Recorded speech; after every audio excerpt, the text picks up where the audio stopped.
Hello കൂട്ടുകാരെ, നിങ്ങളെല്ലാവരും റെഡിയല്ലേ? നമുക്കങ്ങ് വീഡിയോ കാണാൻ പോയാലോ? ആദ്യം നമുക്ക് എന്ത് ചെയ്യണം? രാവിലെ അത്യാവശ്യം ഒരു തേങ്ങയൊക്കെ പൊട്ടിച്ച് തിരുമ്മി അങ്ങ് വയ്ക്കുക. അത് കഴിഞ്ഞിട്ട് ഞാനൊന്നൊരു അച്ചാർ വയ്ക്കാൻ പോവേണം കേട്ടോ.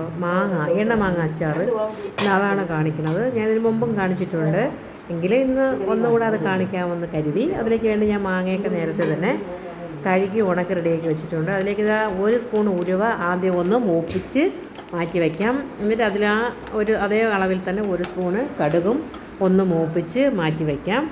എന്നിട്ട് നമുക്ക് എന്ത് ചെയ്താൽ മാങ്ങയിൽ അരിഞ്ഞ് റെഡിയാക്കി വെച്ചിട്ട് ഉപ്പൊന്നും തൊടാൻ പാടില്ല. എന്നിട്ട് ചീനച്ചട്ടിയെ നമ്മൾ നല്ലവണ്ണം ഒന്ന് ഫ്രൈ ആക്കി വെച്ചു. ഇത് ഇന്ന് കൊഴിയാള മീനാണ് കറി വയ്ക്കുന്നത്. പിന്നെ നമ്മൾ ചീനച്ചട്ടിയിൽ മാങ്ങ നമ്മൾ നേരത്തെ കഴുകി തുടച്ച് അതിൻ്റെ വെള്ളമെല്ലാം കളഞ്ഞിട്ട് വയ്ക്കണം.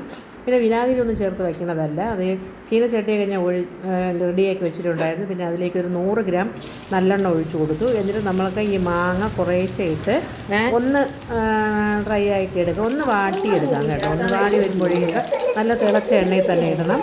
ഒരുപാട് വെന്ത് പോകരുത്, ഒന്ന് ചെറുതായിട്ടൊന്ന് വെന്താൽ മാത്രം മതി. എന്നിട്ട് നമുക്ക് എല്ലാം കോരി മാറ്റാം. എല്ലാം കോരി മാറ്റിയതിന് ശേഷം ആ എണ്ണയിലോട്ട് തന്നെ നമ്മൾ കുറച്ച് നേരം ഒന്ന് തണുക്കാൻ വയ്ക്കണം. ഭയങ്കര ഹൈ ചൂടിലല്ലേ എണ്ണ ഇരിക്കണം. അതുകൊണ്ട് കുറച്ചൊന്ന് തണുക്കാൻ വച്ചതിന് ശേഷം അതിലോട്ട് ആവശ്യത്തിനുള്ള മുളക് പൊടിയും ഉപ്പും കായപ്പൊടിയൊക്കെ ചേർത്ത് ആ എണ്ണയ്ക്ക് നല്ല ചൂടുണ്ട്. വീണ്ടും നമ്മൾ ഇപ്പുറത്തെ അടുപ്പിലോട്ട് വച്ച് അതിനെ ഒന്ന് ചൂടാക്കാൻ തുടങ്ങിയിട്ടുണ്ട്.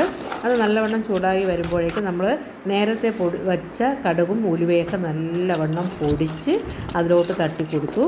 എന്നിട്ട് നമ്മൾ മാങ്ങയും കൂടെ അങ്ങ് തട്ടിക്കൊടുത്തു. അങ്ങനെ എണ്ണ മാങ്ങ അച്ചാർ ഇവിടെ റെഡി ആയിട്ടുണ്ട്. അത് കഴിഞ്ഞത് കുറച്ച് പാത്രങ്ങളൊക്കെ ഉണ്ട്, അതെല്ലാം കഴുകി റെഡിയാക്കിയതിന് ശേഷം നമുക്ക് വൈകുന്നേരം ആകുമ്പോൾ ഈ മാങ്ങയുടെ അവസ്ഥ ഒന്ന് നോക്കാം കേട്ടോ. ഓരോ ദിവസം ചെല്ലുന്നവരും മാങ്ങയ്ക്ക് രുചി കൂടി വരും. ഒരു ദിവസമൊക്കെ നമ്മൾ ഈ നമ്മൾ ഉണ്ടാക്കുന്ന പാത്രത്തിൽ തന്നെ വച്ചിക്കണം, നല്ലതാണ്. എന്നാലും ഞാൻ വൈകുന്നേരം ആയപ്പോഴേക്കും കുപ്പി ഭരണിയിലൊക്കെ കോരി വച്ചിട്ടുണ്ട്. കുറച്ച് എൻ്റെ മോക്കും കുറച്ച് ഞങ്ങളെ വീട്ടിലേക്കും. പാവമില്ല, എൻ്റെ കുഞ്ഞിനാരും കൊടുക്കാനില്ല, അതുകൊണ്ട് ഞാൻ അവൾക്കും കൂടെ ഇടയ്ക്ക് കൊടുത്തേക്കും. അങ്ങനെ പാത്രമെല്ലാം കഴുകി കഴിഞ്ഞ ശേഷം രാത്രി ഞാൻ ഇതിനെ ഒന്ന് കുപ്പിയിലാക്കാൻ നേരം ഞാൻ ഒരു മാങ്ങയെടുത്ത് അങ്ങ് കഴിച്ചു കേട്ടോ. സത്യം പറഞ്ഞാൽ അപാര ടേസ്റ്റായിരുന്നു, അടിപൊളിയായിരുന്നു. കുറേ മുമ്പൊക്കെ ഞാനിത് ഉണ്ടാക്കിയിട്ടുണ്ട്, ഇപ്പം കുറച്ച് ദിവസം കൊണ്ടില്ല. അങ്ങനെ ഇന്നലെ ഞാൻ ചന്തയിൽ പോയ വീഡിയോ കാണിച്ചില്ല, ആ ചന്തയിൽ പോയപ്പോൾ വാങ്ങിയതാണ് മാങ്ങ. അങ്ങനെ മാങ്ങയെല്ലാം വൈകുന്നേരമായിരിക്കും അടിപൊളിയായിരിപ്പുണ്ട്. ഇതിനേക്കാളും നിങ്ങൾ ഈ വീഡിയോയിൽ കാണുന്നതിനേക്കാളും സൂപ്പറാണ് കേട്ടോ. നല്ല അലുവ കഷ്ണങ്ങൾ പോലെ ഇരിപ്പുണ്ട്. ആവശ്യത്തിനുള്ള എരിയും പുളിയും എല്ലാം ചേർന്നിട്ടുണ്ട്.